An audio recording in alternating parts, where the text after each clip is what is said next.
Hello, ladies and gentlemen. Welcome back to the Summit for Europe. We are live here as Alliance gets ready to take on Starks, formerly known as Four Anchors WinteR. And Four Anchors, or, well, Stark, excuse me, are on an 11-game losing streak. They looked okay in that last match, but they did not walk away with a win. And Alliance, with a win here, would knock Stark out of the Summit 4 and continue their run in the lower bracket. They look like a ship without a pilot the last game.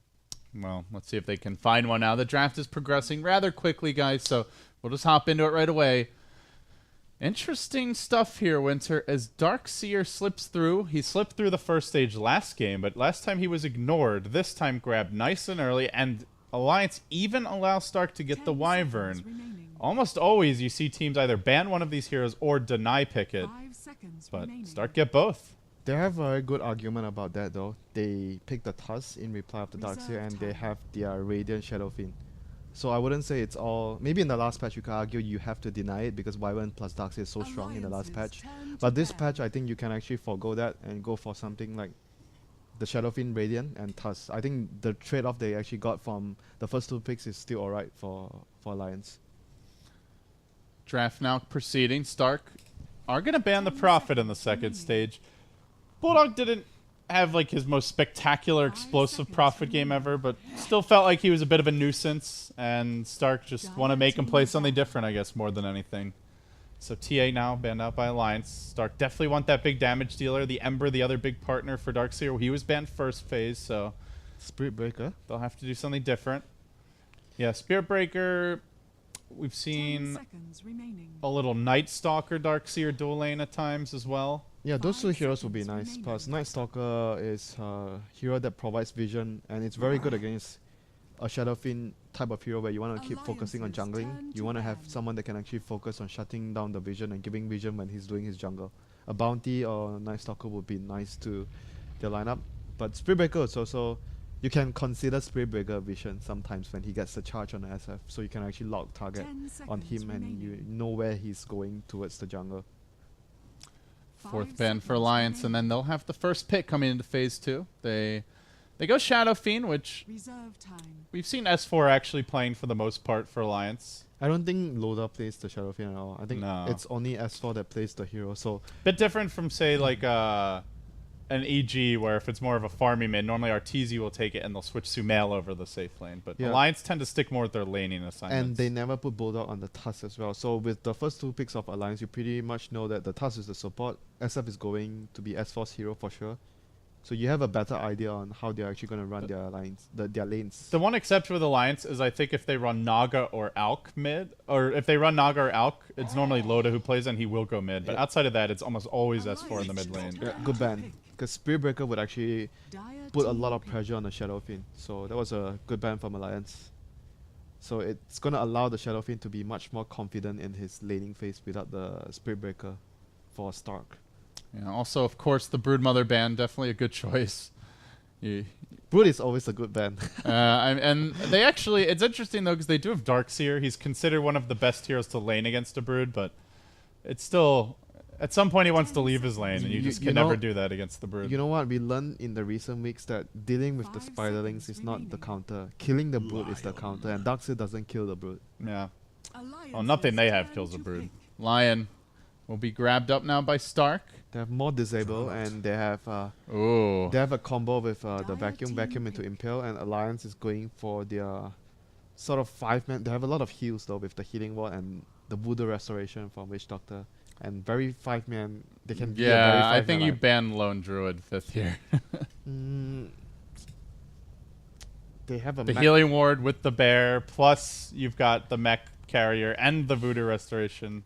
Oh yeah, and you've already picked your support, so you can't pick an AA at this point. And the other thing is like Lone Druid, you don't really want to go off lane, and with the Juggernaut they can actually do maybe a pressure lane with Tusk and Witch Doctor, and you can actually give the bear a 1v1 matchup.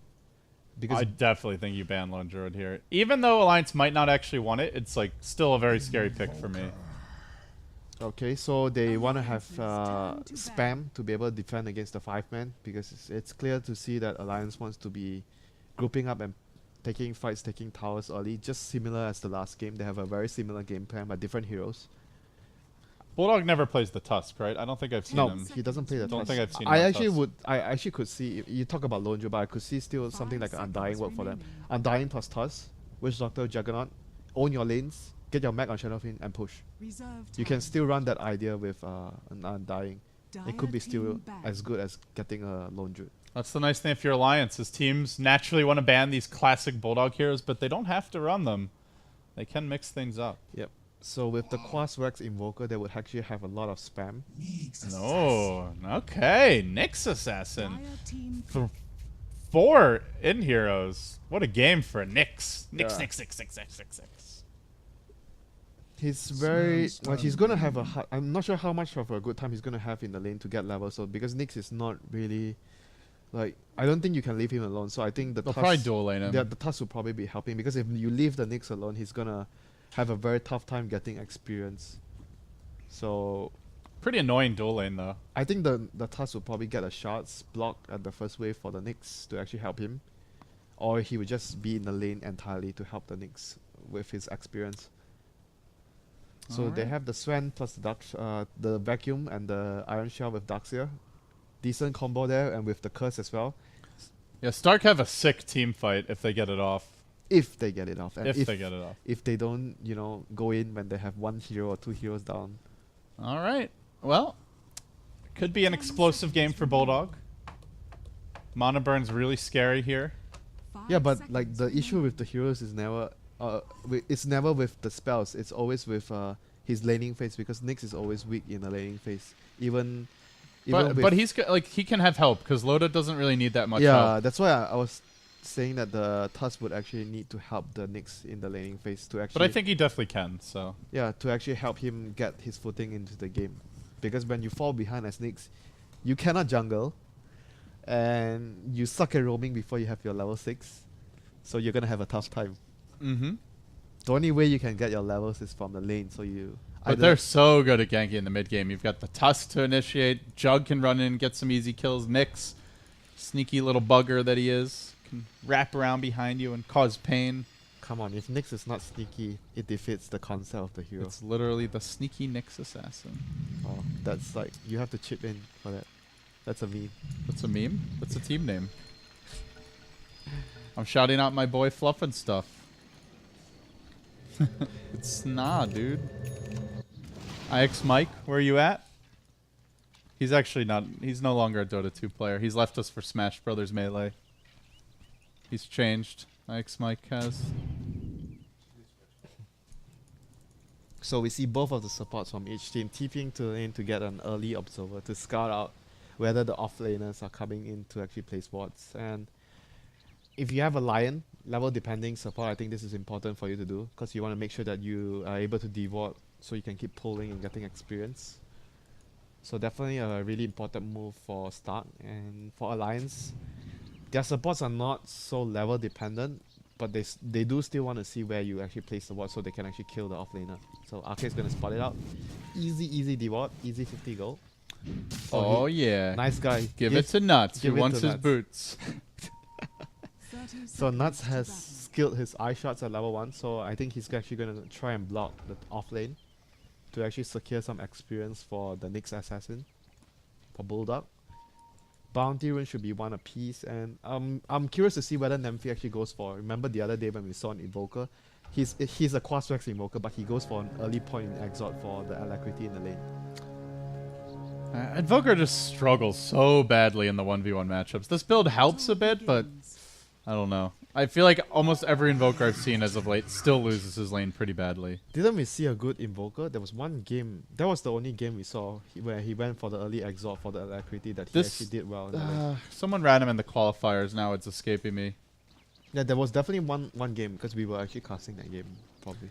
But with that said, he's up against the Shadow Fiend who's rushing a bottle, so Nymphy with definitely superior damage here. 18 more base or total damage, I should say. He even has the numbers advantage with the Wyvern here. Alex is going to help him do some parries onto S4 as well. S4 gets the 3 creeps. That is actually a huge victory for S4. He's able to get all the creeps, and maybe with this race as well. Damn, well played. There's your bottle. That is so well played by S4. He gets all the creeps despite of the pressure from Valix. So essentially, you wasted all your time as the Wyvern there. I'm curious to see how much of an issue will Bulldog have in the offlane, because he's gone for the double mango build, WinteR. This is 5 passive regen a second with the stout shield. Very durable. And he's able to actually he got a really good block though. He didn't get help from the Tusk at all, but he just used his hero to block, and he was able to get the creeps very near to his tower. So he got a lot of experience from that. So I do want to mention K-Pop Tosis was on the case, and apparently Empire ran it against Alliance in the qualifiers. So it is indeed going to be the Alacrity. 4SC ran it against Empire, excuse me. So, okay, so they're the Invoker pickers here. It's indeed going to be the Alacrity early on. So and then probably into Quas. Quasvex with 1 point in Exort. And apparently Boogie was the one who played it last time, unless our stats database is incorrect. And that's never happened. Never. Never in the history of Dota that we actually got our stat base wrong.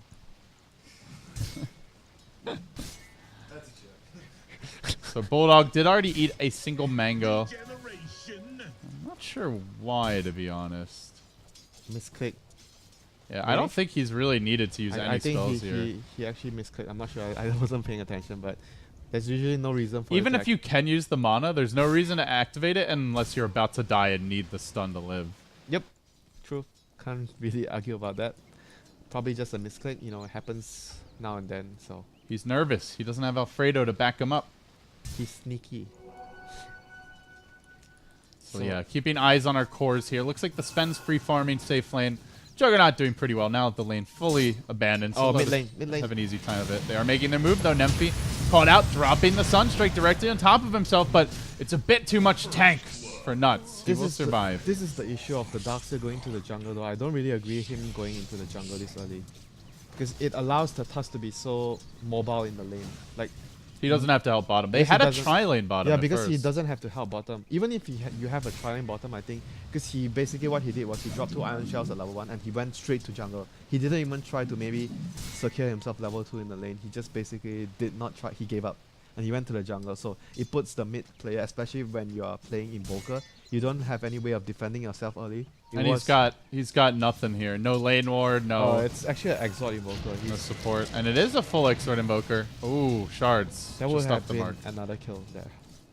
But you can see the threat there, and then the natural response for I think he Nemphy is for things to get in his head. He should really be going back to the bottom lane to pressure, so he actually elevates some of the pressure from Nemphy, because the Tusk has to go back to bottom if the Darkseer is at bottom. So right now, Trixie is still jungling, and they're having the Wyvern from Valex actually trying to defend against any potential ganks that Nemphy would be thrown at from Alliance. And the Wyvern is still level 1 though, so he needs at least a point in cold embrace to be able to help. Bulldog caught out. Initial stun. Sunstrike follow-up. There's the Stormbolt as well, but he's still got a Carapace as well as a stun, and he will just walk away. Don't eat your mango, buddy. Hang on to that thing. Mango save lives. And he will. So we're not really feeling this Exort Invoker yet, WinteR. No Sunstrike kills. Hasn't really put too much pressure on the map. It's not entirely his fault though. I just felt like the play from the Darkseer, like the decision making from the team to just put the Darkseer into the jungle was not optimal at all. I mean, yeah, you get a lot of farm on the Darkseer. He has 20 CS right now, but I think the trade-off was Invoker got pressured, so he gets less from the Invoker. So you are basically taking the Invoker's farm and putting it on the Darkseer. Is that actually worth it? I'm not sure. Well, now he may go bottom. TP available, and he TP's on the tower. Loda not yet level 6, but he's about to get it. Trixie will have to be very cautious about the tower dive. 3 points in spin though, and so. Yeah, 3 points in spin, and he's got the mango, so he can go for the combo. This is a very dangerous timing for Trixie. They did rotate 2 on the mid lane, but just keeping my eyes on Mr. Loda here. Yeah, one more thing as well against Juggernaut. If the Darkseer is always in the lane, you maybe force the Juggernaut to use an early healing mod to actually remove some of the HP loss from the Iron Shell Harris, so it doesn't allow him to have that mana for the double combo, like the spin and the Omni Stab. Oh, here we go. The shards doesn't actually connect. Doesn't block. Or looking to walk away. They do have a Sunstrike available. He's getting low. Nemphy, let's see if he's on point with this one. No, the snowball comes out. S4 goes offensive with the raise. Now he's really committed.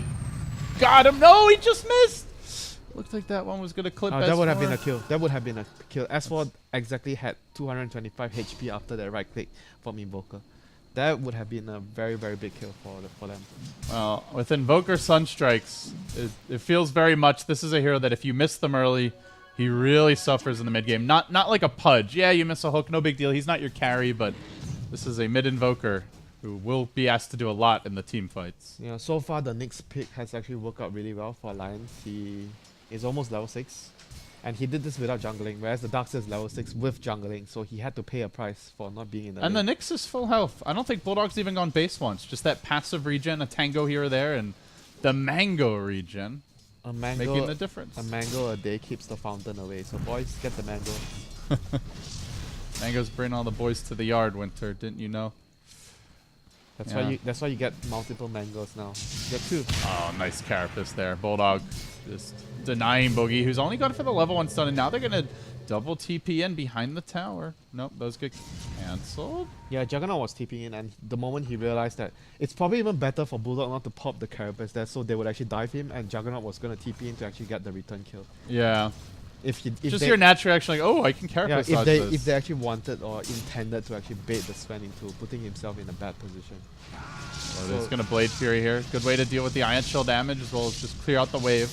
And we see 3 points in Great Cleave from the Sven. And pure farming build. Usually when that happens, you have a lot of stacking. And because the Darkseer went to the jungle, he couldn't stack the Ancients. That is also another thing to point out. Because when you're actually doing this and you have the Darkseer on the offlane and he can't get experience from the lane, he's actually able to stack Ancients. But because he went to the jungle, none of that happened.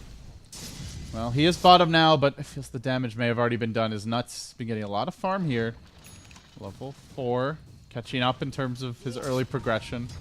Oh, Cast will bounce to Trixie bounces back again. Loda did have Omni Slash, but Trixie, that 7 armor base, should be tanky enough to survive an Omni. So Loda hangs on to it, and the last hit will go to S4. Mech well underway. Still no towers down. Bulldog even hitting level 6. Everything looking great here for Alliance through the early lanes as they already out to a 1-0 lead. Look to extend this series to a 2-0 sweep. Yeah, and the moment they want to gank with the Nyx, they're going to be able to gank plus a pick, plus maybe even push a tower because, like you mentioned, the mech is coming out from Shadowfiend. So their 5-man potential is there. It's coming online very, very soon. So we will be seeing a movement from the Tusk, I think, with the Nyx soon with the smoke. So you get a kill and you get a That's tower. pretty terrifying. A snowballing cockroach with spikes on its back running right at you. Not fun for Stark with a lot of squishy backliners here. The Wyvern, the Lion, the Invoker even. Madagascar cockroach, the big ones. Is that the biggest breed of cockroach? You should Are you a cockroach connoisseur? You should ask K-pop about that. I don't know. He just made a face like, what? This is not in my job description. Stats for the biggest cockroach in the world. They lead with Bulldog and they move towards Nymphy. Just got his Midas at least, but might be quickly going back to the well. First auto attack, follow up impales there. He does not have Ghost Wall queued up, and with that, gonna have a tough time getting away. 5 seconds, and the Sigil not enough damage. Fine, they didn't have enough No damage. Walrus Punch yet. And Nyx was, they probably get a kill if Nyx had The level 4 impale, yeah. Maybe, I'm not sure, but they didn't really have enough there to kill the Invoker. He's fairly tanky with the Quas region. 8 centimeters, not that bad. That's how big they are. Largest roaches in the world. I'm glad that we're here to have a nice little entomology class. That was fun. Yeah. Yeah, entomology, not to be confused with etymology. The study of gross bugs. The study of pests. You know, one of my friends when I was a kid, his dad was an entomologist. Yeah. He would study them for like medical research, so he'd always have some creepy crawlers. Yep. Yeah. Well, you don't have to study it anymore, it's gone. Stark have mastered the art of the bug. They finished one off. Nuts was searching for the counterplay here with the shards. Man, when you say the will not bug, connect. I think about the movie Starship Troopers where they killed the bug. Ugh. Classic movie, but those bugs were gross. Is that actually a roach? Here comes S4. Say hello to Daddy. Big Requiem coming out. Pounds down Nymphy. Watch Trixie as well. The second raise. Oh, just going to be out of range, but still Trixie will end up going out. Nope, one more auto tech. Ake snags the kill, and that's with the mech now complete. Gustav making the plays. With the appropriate runes. What a surprise. He's always got the right rune for any situation, WinteR. No, I remember we had a stat before, and Nat is the player that picks up the most runes. They mech up nuts as OKC looks to engage. Has no Finger of Death available, though. I believe it was used on the kill top earlier. Now nuts rolling forward. The Rays will finish off a Cold Embraced Lion, and they hunt onto Valix. Man, look at the damage. Just so low on his armor. Only the single point in presence of the Dark Lord required. Yeah, I was saying that I remember we had a stat. I think Nat is the player that picks up the most runes. It's not as far. That was like TI3 era, though, wasn't it? That was a long time ago. Maybe it was a long time ago, yeah. That was with the orange at TI3. Net and Extinct would get all the runes. Mainly Net, but occasionally Extinct as well. But that was also when you had to guess the rune. That was before the double rune spawn. Now I'm sure the stats are kind of... Oh yeah, because that's 2 runes, yeah.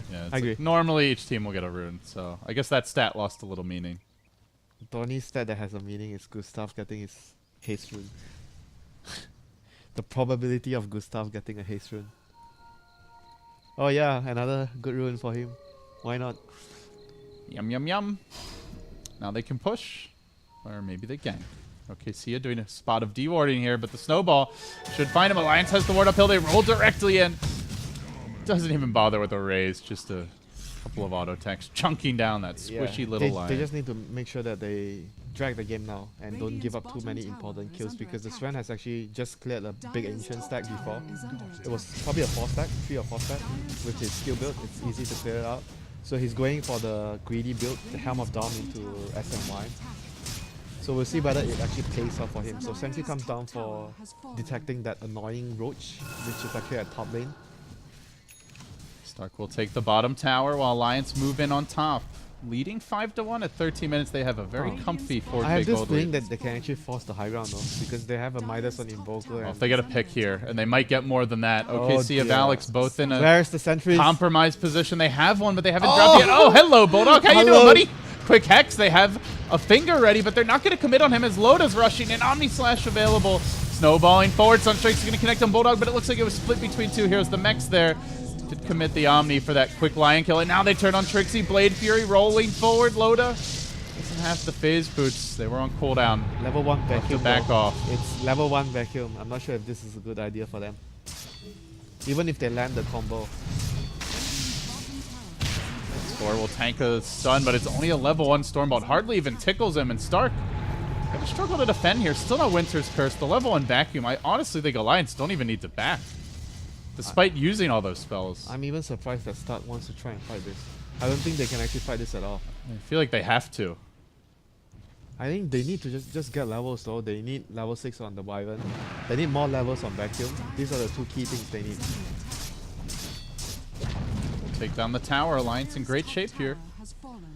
Courier now flapping out, delivering a couple of magic wands, and well, for Alliance, WinteR. Full map control. They've shut down Stark. The Sven not really farming all that quickly. He's a full 3k down on the enemy Shadow Fiend, mainly due to the lack of kills in tower gold. And it's map control. He's just mainly farming as well. Like Shadow Fiend got a lot of gold from towers. And even if you get farmed, you're fighting into Requiem's damage reduction. The Sigil, the Death Ward, I guess not so big of a deal versus Warcry. There's a lot of ways to kite and control the Sven. That's a good point. But at the same time, the Sven has very much of a lot of control from his team. There's Lion, there's a Curse, there's obviously Darkseer that provides the vacuum wall. Invoker has some disable if he gets more levels, so he has a lot of tools to help him do damage onto the Alliance team. So I could see the Sven being a Superman hero that he can actually 1v5 this game if they actually get enough farm on the Sven. Boogie could be the one caught out here. We're about to walk into S4. S4 gets caught by the God Strength, but managed to pop the mech in time. And now the Death Ward comes through. Boogie, even with the Warcry armor, still starting to take a lot of damage. The Walrus Punch comes through. He hangs on for now, courtesy of the Cold Embrace, and now looks to run away. The Surge there from Trixie. They'll get him out, but not so lucky as the Lion. Deafening Blast just to try and slow down the pursuit, but it's a low-level Deafening Blast, and Boogie should be the next casualty aboard. No, the raise from S4 misses. Blade Fury will end him anyway. Omni Slash also available. Trixie in danger. It's a level 1 Omni. Will they have the firepower? Snowball's going to come in. Oh, it doesn't quite catch, but the shards also failing. Looked like he could have gotten him there, but just off the mark. That's okay. S4 literally runs him down with auto tech. Sanjin Yasha, all that's needed here. Alliance with 3 more kills. 2,200 gold swinging their way. 9-1 the score. Virtually a shutout as they continue to lay into Stark. Man, I'm not sure why they're still trying to. I mean, that wasn't them trying to take a fight. It was actually them getting caught out, actually. Going too out. It's tough against the Nyx and the Tusk. You go off split pushing or trying to farm on your own, you're very likely getting ganked and punished. Hell, even under their own base, they're getting ganked and punished. They need to call in the pest people to actually... The exterminators? Yeah, the pest exterminator. I don't see an exterminator here. I see a squishy Sven that's easily locked down. Who would your exterminator of choice be? Batman? You want to trade one of their heroes for Batrider? Not sure that's fair, WinteR. That would be kind of an interesting Dota mode if you had like tag team mode. You know, where you can like each player has 2 heroes and they can just swap them out. Like pro wrestling style. If that ever I'd be down with that. If that ever happens, I'm just gonna say Osfrog. There'll probably be some interesting combos there. Alliance now into the Roshan pit. They'll work on the big boy. If that actually happens, yeah. I'm gonna do tag team with Batrider and Centaur. I lasso, I swap Centaur in, I cast Stampede, I swap. I swap back to bat and continue dragging them. That would add some really interesting micro elements to the game as well. Just being able to quickly swap between 2 heroes. S4 will grab the Aegis now. Tower was denied top in the meanwhile by Loda, who is currently scouted by Dire Vision. As they swing back to try and punish him, but Trixie not a hero that can just initiate on his own and get the job done. With a Hex, they might be able to kill Loda, and he Blade Furies first. You're slow. Okay, Sia was expecting him to be running down the lane, but he was actually running towards the Secret Shop. Now they drop a ward, but rotation inbound. They got to get the hell out, and they got to do so quickly. Boogie and Valak sticking around, a little bit of hesitation. One going to get caught by a cask. It will be your double damage Sven. Very durable, very tanky. An Alliance with a lot of stuns. They may try to roll up the cliff here. Oh, Nuts didn't have the vision. And it looks like everybody from Stark will narrowly escape. But they're 5 top. Do they just go for the high ground? No outer towers. Very slow split push from Stark. They have Aegis, so why not? They just want to end the game before the Sven gets very hard to deal with. I think if the Sven actually has maybe another 5 minutes to farm, Stark actually has a good chance to come back into the game. So they actually purchase a Blink on Invoker. I think he's their hope of defending their base with his combo. They use the Tornado into the Meatball plus Deafening Blast. Has to do a lot of work in this. It's a really weak Tornado, though. He's got the level 1 Wex. That's why he has the Blink to position himself. That's why he's got the Vacuum, I guess. But that also not maxed. Does Alliance breach the base and begin Man, Invoker is not smacking the tower? Oh, his TP's on cooldown, damn. 6 seconds. Not that far off of being able to join the fight, but still a lot of damage done here. Tower chipped down. Valak's moving forward. Still no WinteR's Curse at 19 minutes into the game. Ay. Stark, they're fighting 4v5 at best. And S4 feels like 3 heroes at this point. The man in front, smacking away at the tower, just daring Stark to walk in on him. They have a Sven stun. They'll let that first one fly, but again, it's only a stalling tactic. And now a BKB purchased by S4. It's in his stash. Not even worried about whether it's delivered or not for this particular siege. He'll raise down the wave. He'll take that gold as well. And then back on the melee racks, which will also easily be his. Trixie trying for the deny there, but unable to get it. Alliance, a free lane of racks. How are they meant to fight this, LD? Without the curse? Even with the curse, I don't know. But without it, no chance. Damn. I didn't even realize he's still level 5, 20 minutes. Tough lanes for Stark. This has come back to the result of them trying to defend the top lane. Remember, they were trying so hard, they committed so much time. They could have used that time to get levels and experience on all their heroes. They're gonna find Boogie. Stun to start.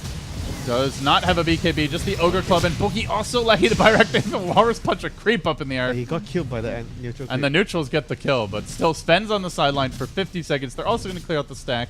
They push in mid, and I think Alliance will go straight down mid for that second lane of Rex. Okay. Still no BKB on S4. Somebody let this damn man use the courier. Jesus.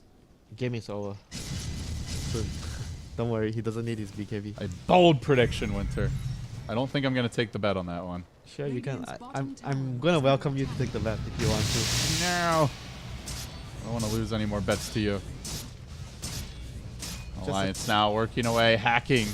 Slowly but surely. Valix finally gets level 6 at 21 minutes into the game. But even if he curses, there's just so much defensive capability here for Alliance. The cast to bounce through, the Aegis, the healing ward, level 2. They are going to curse Loda and try to commit on him, but he gets pushed kind of back out of the way of some of the nuke damage. Now Blade Furies and turns. Boogie running in through the wall, where S4 unwinds the Requiem. He's also going to counter-initiate. Nux jumped in deep. Omni Slash bounces through. Beautiful spread here from Stark as they all manage to stay alive. Barely. Just barely. But Witch Stark keeping everyone in fighting shape. And Bulldog, he wants some kills. He wants some gold. He gets nothing. Boogie, alive and comfortable, will surge back to safety. Sunstrike again is going to connect. They blow up a second here. The Nyx down, but just hit the Rax Alliance. If you want your second lane, the option is yours. Though S4 walks into the wall, he's going to pay for this a bit. Apparently not. They may be able to hold this one. Aki now stunned on the wrong side of the wall, stunned again, and will end up dropping. Good hold from Stark, all things considered. 3 heroes down. That was with the availability of the Winter's Curse. Oh, S4. He's waiting for the Aegis to Got expire. Aegis. Wants to fight this for a bit longer. Goes He's on. gonna lose his Aegis Okcia. in a moment. He's gonna lose it. Let's see, can he get a kill before that happens? They engage onto Loda. Raze is coming out from S4. He's basically a raid boss of this fight, fighting against all 5 heroes. Actually 4. Excuse me, Darkseer's still dead. He never got his BKB that entire fight. He was waiting for the Aegis. He was waiting for the courier. So that was the fight where they had Winter's Curse, where they were able to actually take that fight. Very Great well. wall placement by Trixie as well. Yeah, that was 12k gold deficit, but they were able to turn the fight with just their combo. Still not looking great for them, though. They give up our tier 3. The range rack's down to half health. Now S4 has the BKB, which had not been delivered until the end of that fight. Still feel like Alliance can just go for round 2. Maybe they're waiting for an extra item from the Juggernaut. He has some unspent gold though. Yeah, but I agree. I think they can actually just brute force this with the BKB on the Shadow Field. But obviously the safest option is not that. It's always going to be Wait for Roche, yeah. Yeah, wait farm. for Roche or complete your next item. The Juggernaut has some unspent gold. But I still think that they're actually strong enough to go if they want. Yeah, I wouldn't mind seeing just like a Vlad's here to deal with a lot of the physical damage from the spend. Just something cheap that they can buy now. Even a pipe, but I guess nobody has quite the gold for that. I actually like Moonshots or Skadi on Juggernaut. Like any sort of attack speed item would be nice on Juggernaut. He is working towards the Scotty Loda, it looks like. Yeah, he just Stark wants in to position. They tank want up. to try and burst down S4 before he can get off this BKB. Alex going to engage on him. Quick Winter's Curse. They back him back into the stun. A beautiful combo, but the snowball interrupts everything as S4 will get off the Requiem. This fight is on to Boogie. Now turning. Omni Slash finishing off Boogie practically. One more raise. The death word was going, but he's almost kept alive the entire time by that Cold Embrace. They buy back almost instantaneously and look to counter-initiate here. Loda, slow down. Blade Fury and Glimmer Cape. Can he make it out? Looks like they lost vision of him. They'll take down Ake. 3 heroes dead, but it cost them a spend buyback, as well as a Lion. A double buyback for this. They back Loda, make it 4 dead. Well, we thought they might be able to take the base, Winter, but again, they were denied.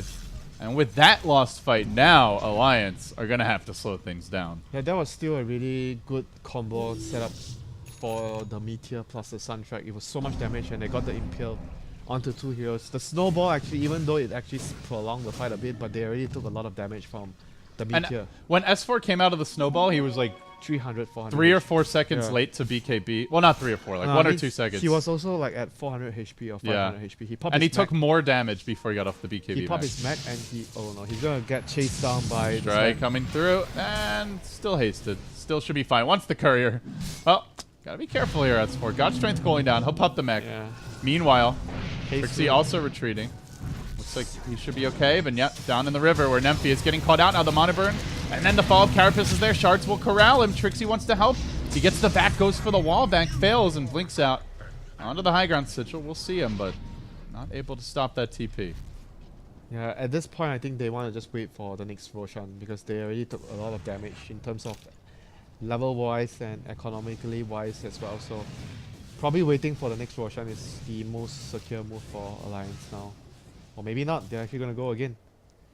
with the Invoker down for the 30 seconds. And what looks like they want to force the buyback, but they might get caught trying to back away. They have Blink Vacuum into Curse though. I don't know. It feels a bit dangerous now. And as Stark want to greet them at the high ground, the stun comes through. It's on 2. Curse is there as well, trying to push S4 back and keep him safe. The snowball forward, Glimmer Cape on Loda. Great defensive play here from Alliance to turn this fight, and Boogie's going to go down the full duration Death Ward being channeled. Mostly just hitting Darkseer wall illusions, but they may have been able to hold here. Nymphy ended up having to buy back for this. That's another core recommitting to the fight. They clear out the illusions. Now they're on the right side of the wall to take another lane of Rax as the shards come out from Nuts. They think about hero kills, but in the end, the call is made for Alliance. Take the Rax, take objectives, smack Stark down while they're lacking their precious Sven, and they will get the melee. The ranged as well to fall. Hunting, though, Nuts will pay. He kind of got caught on the sidelines of the fight. The Sigil is being hunted now. So Alliance, at long last, they crack the base for 1 lane of Rax. Can they get the second? They know the wall's on cooldown. Vacuum now available, but what's he going to combo it with? Just the Lion stun, I suppose. Alliance running out of creeps in the bottom lane, though, so they may need to back away. Yeah, and they are always pressuring the Sven. So the Sven actually couldn't reach the point where he's able to fight with his BKB. He never got the time to actually farm it. Yeah, pretty big timing window. Meanwhile, you've had the BKB on S4. He's up to 3.3k gold. Let's see, what is he buying here? Butterfly, probably. No, he's getting AC, and that will go with Loda's Eye of Scotty, also nearly complete. Oh, yes, the recipe. Okay. So the next siege will be that much more difficult to deal with. They should be able to close the game out with the next siege. I can't really imagine how Stark is going to hold against this. But again, the AC could actually work to Stark's favor if they're actually able to vacuum. Oh, Tornado, along with the Deafening Blast combo, but S4 manages to get off his BKB, turns and looks to fight. Requiem on cooldown for 8 seconds. They're fighting before they have it. Okay, no mana for the Death Ward here, but the raise finishes off a retreating Trixie. And now trapped in the river is Nuts. Nempy also kind of trapped and gets poked down. Boogie turns for Loda. Will get the kill on the Juggernaut, already having used his Omni Slash, though he doesn't care too much. And then the Death Ward from inside the Roche pit. Roche desperately trying to bash Ake, but it's too late. He did what he could for the Stark cause. As Boogie will boogie his way right through the wall and away to safety. Technically a mathematical win there as far as gold goes for Stark. Ake was the hero of that fight, saving them again. He was waiting for the Arcane Boots cooldown, and they finally cooled down about halfway through the fight. So Alliance will look for their next stage as they buy back the Darkseer. He's got a TP in. So Alliance want to back. No, it seems S4 is committed to this one. This could be trouble. Bulldog also trying to join the fight, but he's got a TP to the tier 2 mid, and they are now backing off S4. Retreating as Boogie rushes into the pit. Dead for 2.5 minutes on the buyback cooldown. Should he die again? Doesn't look like Alliance are in any hurry. They're content to wait for the team. They can't do this without the God's strength. Oh my god. And he doesn't have his BKB still, WinteR, lacking the recipe. Very dangerous time to move in. This is their last ditch effort to salvage this game. Sunstrike in the pit, won't find anyone. Stark still just skirmishing back and forth, but never fully committing, while Alliance get the whole 5-man squad into the position. Yeah, it's dangerous to fight in the Roche area against the Stark lineup. I think you just wait for the creeps to push in, and they have to send someone back, right? And that's when the time you go for the Roche. The creeps are pushing in on that note. They are going to commit Boogie in here, and what do? Do you blow the God Strength just to take the Roche? Then Alliance can clobber you in a team fight, and they are marching towards Boogie. Raze, #1 comes out, and now they engage. Tornado through onto the Nyx Assassin, Deafening Blast, as well as a Meteor follow-up, trying to lock and burst. Bulldog down. Oh, there's the Deafening Blast. Now the Omni Slash comes through, and it bounces. It's on to Nempy. The counterplay from Trixie with the WinteR scores. It might be enough to turn this fight. Very well executed so far by Stark, but it seems they're lacking pure firepower as Ake just runs in onto 3 heroes up to the high ground. Lacking the team, though. Double buyback from Alliance. They know these Stark buybacks are on cooldown. They want to punish it. Nuts chasing forward. Looks like Stark should get away, but now they're in a lot of trouble, and Trixie will try to lead them on a merry-go-round chase, but Blake Walrus Punch going to prevent any kind of Blake escape, and Trixie will fall. Goes for the crazy back onto the molten lava poured into the Roche pit, but don't think you can even put heroes there. If you can put heroes there, they will melt right away. They all die instantly. It should be an instant kill. It would be like lemmings.